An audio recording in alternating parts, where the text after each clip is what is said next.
ছোট্ট একটা কোশ্চেন করে ভিডিওটা শুরু করি। বর্তমান সময়ে বেশিরভাগ ছোট চ্যানেলগুলোর গ্রো না করার কারণ কি? আপনার কি মনে হয়? আপনার মনে সর্বপ্রথম যে আনসারটা আসবে সেটা সম্ভবত অ্যালগরিদম ডাজন্ট হেল্প দেম।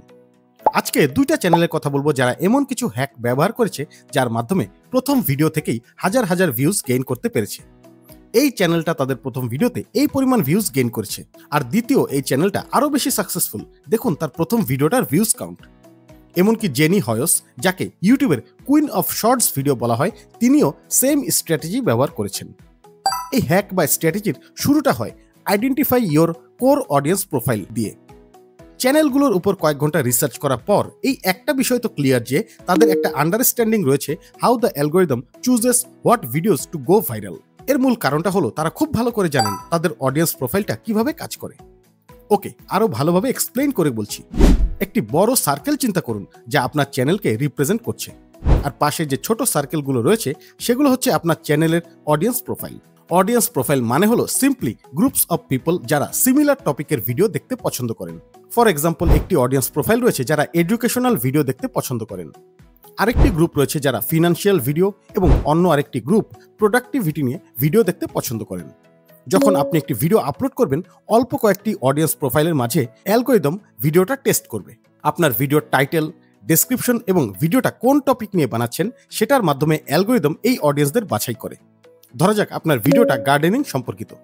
আপনি যদি 5 ইজি প্ল্যান্টস ফর বিগিনার্স নিয়ে কোনো ভিডিও বানান, তাহলে অ্যালগরিদম ওই অডিয়েন্সদের কাছেই ভিডিওটা টেস্ট করবে যারা গার্ডেনিং অথবা হোম ইমপ্রুভমেন্ট টপিকের উপর ইন্টারেস্টেড।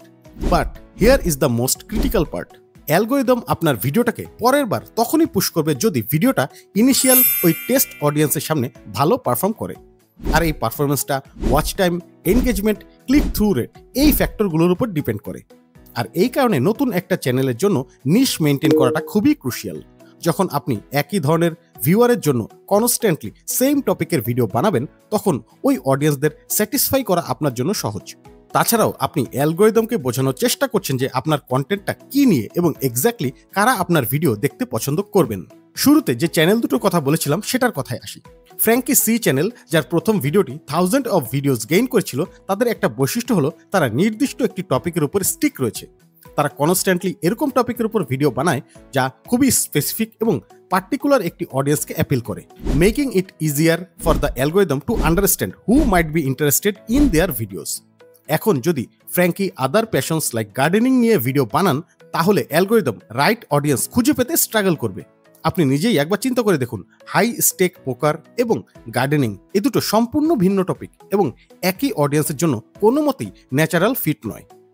ব্যাপারটা কিন্তু খুবই সিম্পল, তবে তারপরও একটি বড় কোশ্চেন থেকে যায়, তা হলো হু ইয়োর টার্গেট অডিয়েন্স ইজ। আর এখানেই আমার ছোট্ট রিসার্চ ওয়ার্কটা কাজে লেগেছে। শুরুর ওই দুটো চ্যানেলকে সাইড বাই সাইড কম্পেয়ার করলে দেখা যায় তারা ডাটা ড্রিভেন স্ট্র্যাটেজি ব্যবহার করছে, আর তা হলো আউটলায়ার ভিডিওগুলোকে রিক্রিয়েট করা। সেই ভিডিওটাকে আউটলায়ার ভিডিও বলা হবে যেটা আপনার চ্যানেলের অ্যাভারেজ ভিউ থেকে ভালো পারফর্ম করছে। তারপরও এখানে আমরা বেশিরভাগই একটি স্টেপ মিস করি, because simply copying and pasting outlier videos doesn't always work. For example, দেখুন নিচের এই দুটা ভিডিও আউটলায়ার ভিডিওকে কপি পেস্ট করার পরেও মোটেও ভালো পারফর্ম করতে পারেনি মূল ভিডিওটার তুলনায়। ওকে, এবারে আপনাকে লাস্ট একটা কাজ করতে হবে যেটা আপনার চ্যানেলকে বিলো অ্যাভারেজ ভিউজের ব্যাকডাউন থেকে বাঁচাবে। Optimize your content to return viewers. এটা বলার কারণ হলো ইউটিউব রিপিটেডলি স্টেটমেন্ট রিলিজ করছে এটা সম্পর্কে। এখানে মূলত বলা হয়েছে যে ইউটিউবের রিকমেন্ডেশন সিস্টেম ভিউয়ারদের যতটা সম্ভব বেশি ভিডিও দেখার জন্য অফার করে। যদি কোনো একজন ভিউয়ার আপনার চ্যানেলে রেগুলার ভিডিও দেখার জন্য রিটার্ন করেন, তাহলে তাদেরকে আরও বেশি করে আপনার চ্যানেলের ভিডিওগুলো রিকমেন্ড করা হবে। এ কারণে যখন আপনি কোনো একটি চ্যানেলের কয়েকটি ভিডিও পরপর দেখেন এবং চ্যানেলটা সাবস্ক্রাইব করা না থাকলেও পরের বার ইউটিউব ফিডে আপনাকে ওই চ্যানেলটার আরও কয়েকটি ভিডিও রিকমেন্ড করা হবে। আর এতে প্রমাণ হয় যে রিটার্নিং ভিউয়ার্স অ্যালগরিদমের জন্য একটি ইম্পর্টেন্ট মেট্রিক, যা ডিসাইড করে আপনার ভিডিওটা কোন জায়গায় রিকমেন্ড করা হবে। এখন আপনার চ্যানেলে রিটার্নিং ভিউয়ারের সংখ্যা বাড়ানোর বেস্ট পসিবল ওয়ে হলো কন্টেন্ট বাকেট তৈরি করা।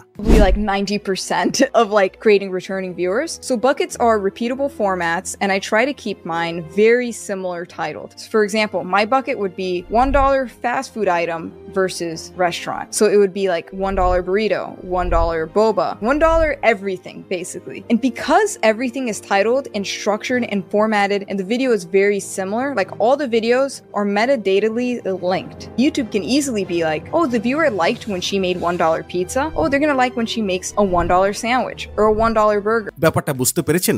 একটা নির্দিষ্ট প্যাটার্ন ব্যবহার করতে হবে যে প্যাটার্নটা সিম্পলি অডিয়েন্সের কাছে কোনো প্রকার বাইন্ডিং ছাড়াই জনপ্রিয় হয়েছে।